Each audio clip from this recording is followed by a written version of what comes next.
Over the years, we've heard a slew of different myths and claims made about plug-in vehicles.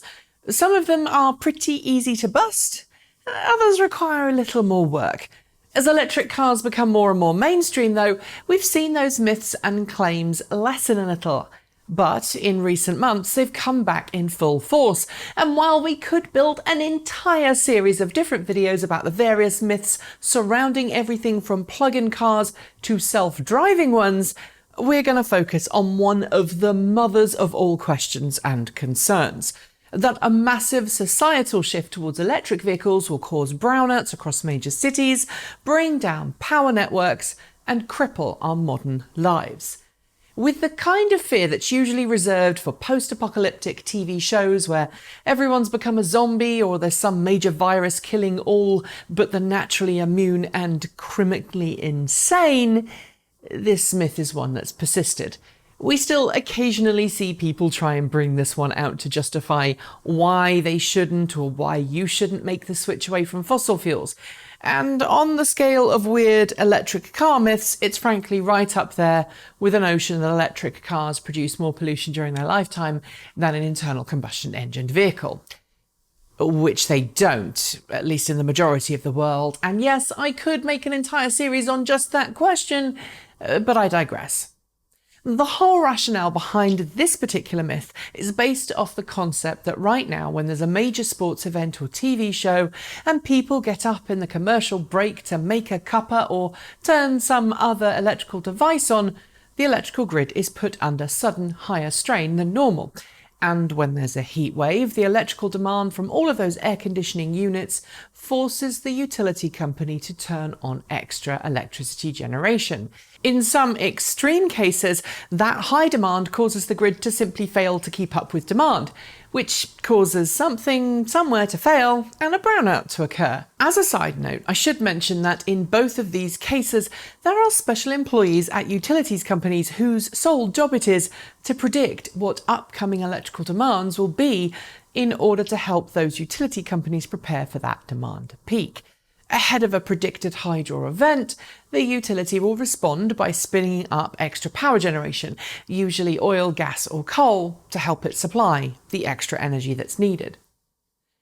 If everyone turning on their kettle at the same time or cranking the AC can cause problems with the grid, people argue that electric cars will surely cause the same kind of problems, right? Wrong. You see, unlike a commercial break in a big TV show or sports event where the break happens at the same time for everyone and everyone plugs in and turns on simultaneously, not everyone plugs their cars in at the same time every evening to charge, because they don't all arrive home at the same time. Different people work different shifts, and so their cars will start and stop charging at different times. Many people also use charge timers too, which delay charging until the night time when electricity demand is far lower. It's generally better for the cars to use delayed charging too, as it avoids them sitting for hours with fully charged batteries. It's actually better to have the car sit partially charged before then charging it to full just before you need to use the car. Okay, so what about these air conditioning brownouts? Surely electric cars use more energy, right? Nope. This is another misconception. Unlike AC, which will run for as long as it's hot, consuming upwards of between 3 and 5 kilowatts per hour for anything up to 9 hours a day, electric cars will typically only spend an hour or two every night charging if you plug them in when you get home. This does, of course, assume that you have an average commute, because that small daily round trip to and from work probably only uses 5 or 6 kilowatt hours of power in your car's battery pack. In short, the time that these cars spend pulling electricity from the grid is far smaller than when you're trying to cool your entire house with your mini split. Only if you're coming back from a really long road trip or you charge once a week will your car likely spend more than a few hours charging in the evening.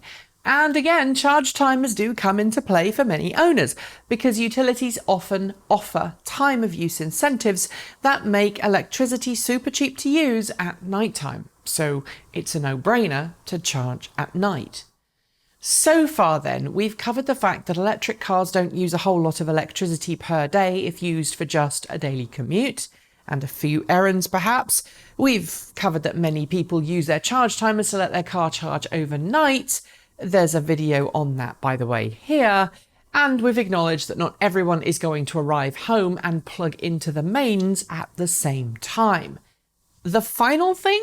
Well, rather than cause a brownout, electric cars could actually help prevent them and shift your grid towards more renewable energy. A study just published by the UK National Grid predicts that by 2050, millions of electric cars in the UK will be plugged into smart charging stations that will actively and smartly manage vehicle charging and electrical grid balancing. And that means a lower, not a higher chance of brownouts, because the grid will have essentially a giant network of vehicles with battery packs ready to store or provide energy when required. In fact, assuming people use vehicle to grid, the electricity network said that by 2050, the UK's solar panel generating capacity, which will have quadrupled over today's figures, and the plug-in car fleet, about 35 million cars by then, will make it possible to store 1/5 of all generated photovoltaic solar power in electric car battery packs. These mobile battery packs, the majority of energy stored within, won't be used for daily driving, because of the aforementioned difference between vehicle range and actual commute, will make it easier for the national grid to manage peaks and troughs in energy demand without relying on fossil fuels. If you consider that the UK's national grid has already just broken its coal-free record for the year, and that was in the first 6 months of this, it's pretty easy to envisage the national grid's prediction coming true. Tie in the fact that many people who own electric cars use solar panels on their home and maybe even have Powerwalls or similar battery backup systems of their own, and you get to see that grid demand is kept pretty low. Oh, and if you're worried about the damage to your car's battery pack from using a vehicle-to-grid system, you should rest easy. As we explain in this video, V2G projects really don't use a lot of your car's battery capacity, and they can actually improve battery cell health overall. That's it. Thanks for joining me, and I'll see you next time.